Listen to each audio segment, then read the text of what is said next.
Hola, ¿qué tal? Muy buenas tardes. Me da mucho gusto volver a estar aquí con ustedes y pues presentándoles sobre todo esta información que me parece muy importante, ya que yo misma he tenido esta sensación de confusión, porque bueno, se encuentra todo tipo de información en redes sociales. Algunas personas hablan del Evangelio de Dios pues para tener de alguna manera prosperidad, algunos lo tocan para pues ayudarnos, perdón, a tener una realización personal, ajá, y así encontramos muchísima información. Algunos dicen que basta con que tú hables y aceptes que Cristo es tu Salvador, algunos otros te dicen que no, que tienes que limpiarte de tus pecados, y así encontramos muchísima información. Entonces, yo pues nuevamente, ¿no? Orando, pidiendo por claridad y yendo directamente a la palabra de Dios, pues me encontré con lo siguiente. Es bastante información, pero toda conecta. De hecho, lo que estoy tratando es de fundamentarla con versículos bíblicos y les recomiendo que ustedes hagan lo mismo, no importa de quién escuchen la información, háganlo, escudriñen la palabra, vayan ustedes y no lean solamente el versículo, o sea, lean el capítulo completo, es lo mejor, es lo más recomendable, porque ustedes son responsables de la relación que tienen con Jesucristo, ¿sí? Y él mismo lo dice, o sea, en el tiempo, eh, pues en el que él venga, a muchas personas les va a decir, apártate, no te conozco, ¿no? ¿Y de qué depende? Pues de nuestra relación. No importa si yo, por ejemplo, no sé, quiero hablarle a Juan y solamente Gaby le habla, ajá, entonces pues yo le pregunto a Gaby qué onda con Juan y todo el tiempo me entero de cómo es Juan y quién es Juan, pero a través de Gaby, nunca me atrevo a hablarle o nunca voy, le hablo, salgo con esa persona, platico con ella, no, o sea, todo es a través de Gaby, pues aunque yo me quiera engañar, yo no tengo realmente una relación con Juan, ajá, yo lo conozco porque pues todo es a través de Gaby, porque Gaby me lo dice, pero realmente Juan ni me conoce, o sea, eso es realmente a lo que se refiere Cristo. Entonces, nosotros somos responsables de la relación que tenemos con Él, que tenemos con Dios, y somos nosotros quienes tenemos que alimentarla. Ajá.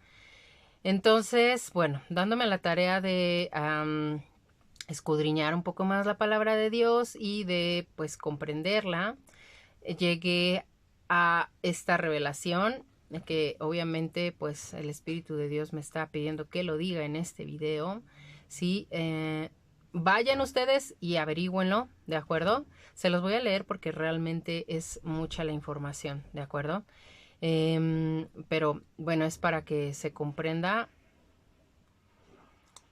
que realmente lo que tenemos que hacer es seguir la voluntad de Dios. Ajá. De ahí venimos y ahí tenemos que regresar, ¿vale? O sea, es renunciar a nosotros mismos, ¿sí? Pero bueno, se los voy a leer para que lo entiendan con mayor claridad. Eh, Antes que nada, me gustaría leerles este pasaje de Mateo 7:15 porque pues no hay otro evangelio que este. Cualquier persona que les esté hablando de otro evangelio no es el de la salvación, no es el de Cristo, ajá, y por lo tanto se está dando otra utilidad al mismo, es decir, se está utilizando a Dios, no se está realmente entendiendo el mensaje del evangelio, ¿de acuerdo? Mateo 7:15 dice, guardaos de los falsos profetas que vienen a vosotros con vestidos de ovejas, pero por dentro son lobos rapaces. Ajá. Voy a comenzar también con Hebreos 10, capítulo 10, del 1 al 18. Lo que explica todo este texto de Hebreos capítulo 10, versículo 1 al 18, es que los sacrificios del antiguo pacto, del antiguo testamento, no tenían el poder de borrar las faltas de forma definitiva, no limpiaban el pecado, limpiaban la carne. Ajá. En lugar de limpiar la humanidad, servían como un recordatorio constante del aumento de los pecados. Bueno, obviamente sabemos que para que un testamento se haga válido tiene que morir el testador, pero Dios no podía morir, así que para poder tener el favor de Dios, la gente, pues sí o sí tenía que haber derramamiento de sangre. Ajá. ¿Por qué? Porque pues es el testamento y se tiene que cumplir cuando muere el testador. Pero debido a que Dios no puede morir, pues hacían los sacrificios, ¿de acuerdo? Siempre que alguien pecaba. Ajá. Entonces se tenían que estar haciendo sacrificios constantes porque la sangre de los corderos que sacrificaban en el Antiguo Testamento pues eran animales y no, pues no alcanzaba para lavar los pecados, ¿verdad? No era suficiente, así que Dios manda a su propio cordero, que es su sacrificio, su hijo, para que derrame su sangre y entonces el pecado pueda ser lavado de nosotros, ¿sí? Es el único que puede quitar el pecado, la sangre de Dios, Ahora, este es el Nuevo Testamento, y este sí se hace válido porque sí hubo una muerte, fue la muerte de Jesucristo, ¿de acuerdo? Ahora bien, ya que la sangre de los animales no era suficiente para quitar la culpa, el sistema antiguo fue reemplazado por el sacrificio único y definitivo de Cristo. Pues era el único que podía lavar el pecado, por eso, repito, es el Cordero de Dios que quita el pecado del mundo. Jesús también quitó a los líderes religiosos que se supone que deberían guiar al pueblo, pero abusaban de él espiritual y autoritariamente. Así que Jesús vino para que cada uno fuera responsable de su relación con Dios, para que cada uno fuera templo del Espíritu Santo y que no necesitáramos más intermediarios que a Jesucristo mismo. Esto lo podemos encontrar en 1 de Timoteo 2:5, capítulo 2, versículo 5, donde se habla que Jesucristo es el único puente entre el hombre y Dios, ¿de acuerdo? Para entender la voluntad, bueno, obviamente Jesús vino para lavar nuestra conciencia de las obras muertas, las obras de la carne, para poder entender la voluntad del Padre y así poder seguirla, poder obedecerla. Esto también lo podemos encontrar en Hebreos capítulo 9, versículo 11 al 15. Y en virtud de hacer la voluntad del Padre, ser santificados. Esa es la única manera en la que nosotros podemos ser santificados. Y por eso dice Jesucristo en varios textos que nadie que no obedezca la voluntad del Padre no va a entrar al reino. También lo dice en el momento en el que le están buscando sus hermanos y su mamá dice, ¿y quiénes son mis hermanos? Mis hermanos son los que hacen la voluntad del Padre. Y también dice, nadie que no sea santo va a poder entrar al reino de Dios porque Dios es santo. Y se refieren a hacer la voluntad del Padre. Y no quiere decir que Dios sea un dictador y que quiera forzosamente que tú hagas lo que él dice porque él quiere, no, sino que él sabe lo que es mejor para nosotros. Nosotros estamos condicionados, estamos programados con una conciencia corrupta, o sea, estamos manipulados por el mal, vivimos rodeados de ello y así crecimos. Tenemos una parte oscura dentro de nosotros que a veces rige nuestras decisiones y hacer la voluntad del Padre implica dejar a un lado esa voluntad que está enferma y hacer lo que Él nos pide que hagamos hacia con nosotros mismos y hacia con los demás, que prácticamente no es otra cosa más que amarnos. Pero un amor verdadero, no el amor corrupto que todo el tiempo se nos ha puesto enfrente hoy en día, que en realidad está muy torcido, que bueno, eso ya es cosa para otro video, pero en este momento lo que quiero dejar claro es el evangelio, el verdadero evangelio. ¿Cuál es el verdadero evangelio? ¿De acuerdo? Que es seguir la voluntad del Padre para ser santificados, porque solamente es a través de seguir la voluntad del Padre que nosotros vamos a poder ser santificados, ¿de acuerdo? Esto lo podemos encontrar en Hebreos capítulo 10, versículo 8, y de hecho, este es el nuevo pacto, esta es la nueva alianza, es el Nuevo Testamento, hacer la voluntad del Padre para ser santificados y poder estar en su presencia, y ahorita van a ver cómo cómo conjuga el arrepentimiento, cómo conjuga absolutamente todo en esto, ¿de acuerdo? Jesús vino porque bueno, pues obviamente para que nosotros pudiéramos ser responsables de nuestra relación con Dios y para que pudiéramos realmente ser templo del Espíritu Santo, pues teníamos que ser santos, ¿verdad? Bueno, teníamos que tener el perdón de los pecados, Ahora bien, Jesús viene para limpiar la conciencia de las obras muertas, de las obras de la carne, que les digo que también está en Hebreos capítulo 9, versículo 14. Elimina el sacerdocio abusivo de aquel entonces, que es muy parecido a lo que hoy en día conocemos como religión. lo que eran en ese momento los escribas, los fariseos.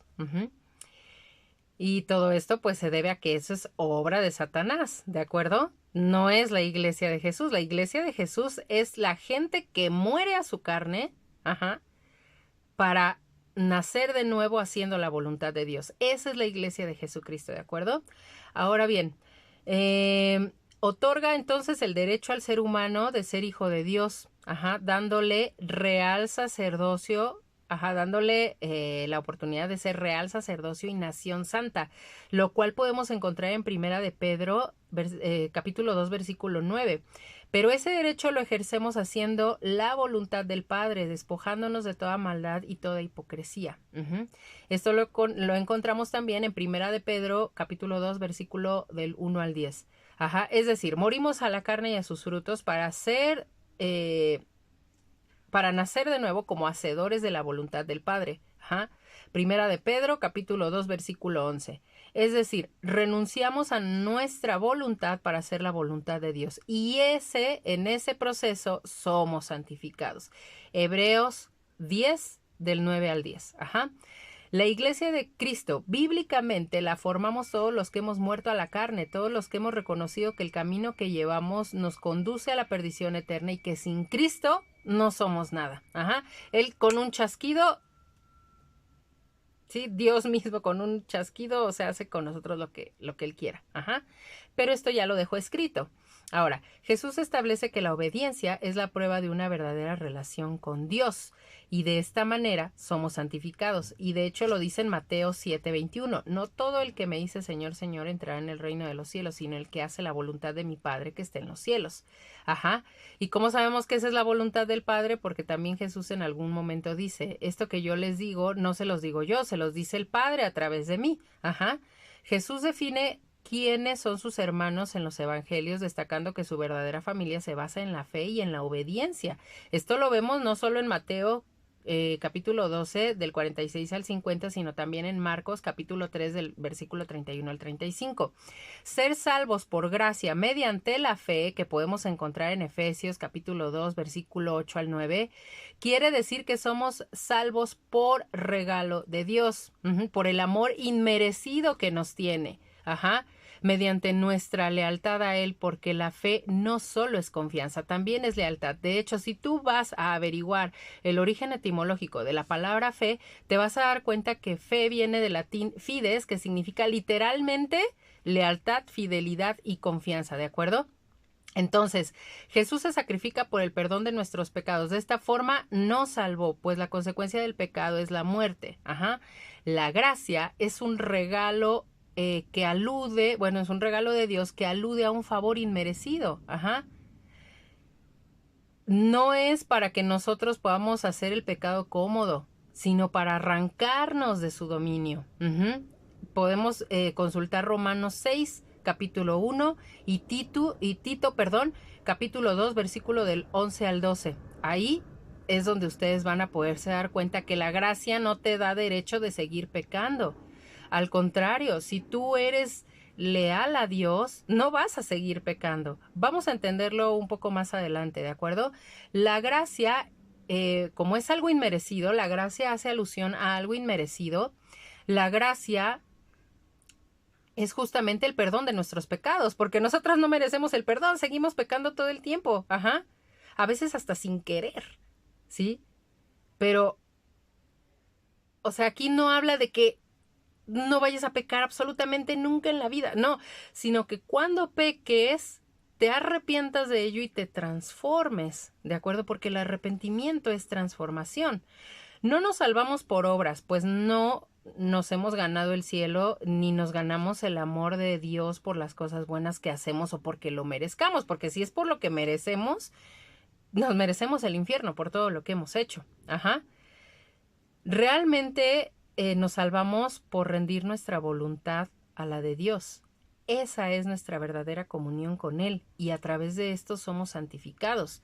Pero la fe sin obras está muerta, lo dice Santiago 2, 14 al 26.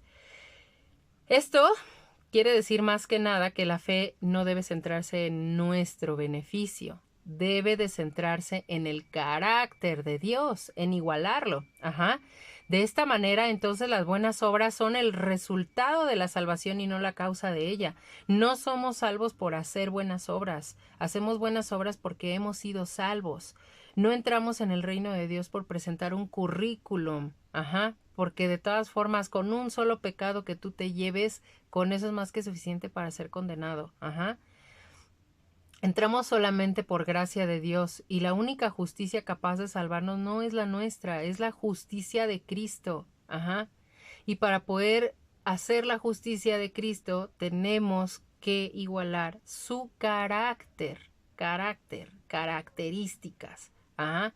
¿Y cómo vamos a saber cuál es su carácter? Solamente yendo a su palabra, solamente conociéndolo a Él a través de su palabra, ¿de acuerdo? Pero la fe, bueno, este ya se los leí. Ahora, el arrepentimiento es hacer la voluntad del Padre, es la vuelta del corazón hacia Dios. El arrepentimiento es la renovación de la mente a través de la obediencia a la voluntad del Padre. Más que solo sentir culpa, implica un cambio radical de perspectiva y una transformación en la dirección de vida. Nacer de nuevo es experimentar la transformación que produce el Espíritu Santo. El nuevo nacimiento es una transformación, una nueva dirección de vida donde Jesús es nuestro Señor, donde caminamos sin indiferencia a la voluntad de Dios, dando como resultado los frutos del Espíritu Santo, es decir, dando evidencia de transformación. El nuevo nacimiento ocurre a través del arrepentimiento de nuestros pecados, a través de la obediencia y el amor por Cristo. Nacer de nuevo significa un cambio de lealtad, que es la fe, donde ahora se desea vivir para Cristo. Todo aquel que es nacido de Dios no practica el pecado. Juan 3:9. No se aleja de Dios. El verdadero cristiano no es perfecto, pero no convierte el pecado en un estilo de vida. Cuando falla se arrepiente, cuando peca desea volver a Dios, porque hay quienes quieren a Cristo sin renunciar a aquello que su carne ama en secreto y quiere los beneficios de la fe sin permitir que la fe transforme su vida. El nuevo nacimiento en Cristo iguala su carácter. Es lo que les estoy diciendo, lo podemos ver en Corintios 13:2. Y aunque tuviese el don de profecía y tuviese toda la fe, de tal manera que trasladase los montes, si no tengo amor, nada soy, ¿de acuerdo? El amor es una de las características de Dios. De hecho, les recomendaría que fueran a ver cuáles son los frutos del Espíritu Santo, que es donde se habla también del amor. Y pueden ir también a consultar Corintios donde donde Dios habla del amor verdadero, ¿de acuerdo? Ahora, Pablo también explica que de nada sirve todo lo que hagas, todo carece de valor si no está motivado por el amor, ¿de acuerdo? O sea, tiene que estar Cristo y Dios siempre como base. De hecho, todo esto que les estoy diciendo tiene una profunda coherencia. ¿Por qué? Porque aquí entraría todo. Entraría el hecho de, si tú haces la voluntad del Padre, bueno, Jesucristo vino a sacrificarse para lavarnos de nuestros pecados, para lavar nuestra conciencia de las obras muertas de la carne, para que nosotros podamos entender el mensaje de Dios, ¿de acuerdo? Y en base a eso poder hacer su voluntad, y haciendo su voluntad podamos ser santificados, ¿de acuerdo? Y al hacer su voluntad, claramente estamos entendiendo que es una obediencia, es dejar de hacer lo que nosotros queremos para hacer algo mayor, porque mucha gente pues piensa que puede seguir con su vida viviéndola como quieren y que pues ya con que ellos hayan ido a misa el fin de semana pasado y vayan cada fin de semana y hayan entregado en una oración su ser a Dios y ya con eso basta y ya ellos ya están salvos. Y va a haber mucha gente que va a caer por esto, ¿de acuerdo? Bueno, todo esto tiene el sentido porque, bueno, Satanás hizo que dejáramos de obedecer al Padre por principio de cuentas y que dejáramos de tener comunión con Él. De hecho, nos alejó de Él. Así que tenemos que volver a ello. De hecho, pecar significa literalmente errar en el blanco. Y el blanco es Dios. Es a quien tenemos que regresar. A través del sacrificio de Cristo, Dios nos rescató y nos salvó de ir al infierno porque somos pecadores y la consecuencia del pecado es la muerte. Entonces, en pocas palabras, esto que dice de ser salvos mediante la fe, por la gracia mediante la fe, es esto. Somos rescatados de ir al infierno por el perdón inmerecido de nuestros pecados mediante la lealtad al Padre, es decir, mediante la obediencia a su voluntad. Ajá. Que esto sería la fe, ajá, que es al mismo tiempo, pues es a través del arrepentimiento, porque el arrepentimiento es el que hace la transformación, ¿de acuerdo? A través de la renovación de nuestra mente, que es nuestra verdadera comunión con Él. Ajá. Y permítanme un segundito, ¿eh?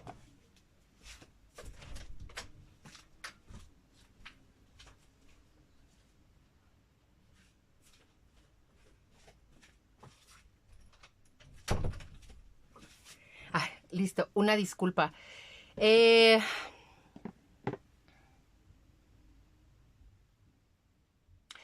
Encontramos otro versículo que habla de la fe, dice, por tu fe sucederá, en Mateo 9, 29, ajá, que obviamente se refiere a la lealtad y la confianza que tenemos hacia Dios, ¿de acuerdo? Lealtad, lealtad. No te rindas. Este es un mensaje para mí, pero se los voy a leer, se los voy a compartir porque es muy bonito. No te rindas y aprovecha la oportunidad de regresar a la inocencia. Sigue con fe. Dios va delante de ti abriendo camino. Ajá. Entonces, pues para finalizar les puedo decir que solo conociendo la voluntad de Dios se reconoce el camino, ¿de acuerdo? Y para conocer la voluntad de Dios, pues hay que ir a su palabra. Hay que leerla. De hecho, la armadura de Dios habla que lo único que es espada es la palabra de Dios. Cualquiera que predique un evangelio que no lleva al arrepentimiento, que no te lleva a hacer la voluntad de Dios, que no te lleva a renunciar a tu carne, que no te lleva a renunciar a tu voluntad manipulada por la maldad y a ser leal a Cristo y a su palabra, te está guiando por otro camino que no es el de la salvación eterna. Y pueden encontrarlo también en Filipenses 1:29. Existe un solo evangelio de Cristo y hay que luchar por la lealtad al verdadero evangelio de Dios, ¿sí? Y bueno, pues esto por hoy. Voy a estar realizando más videos conforme me vayan llegando revelaciones, ya lo saben, y pues bueno, espero que esto sea de mucha ayuda para ustedes y pues nos vemos en la próxima.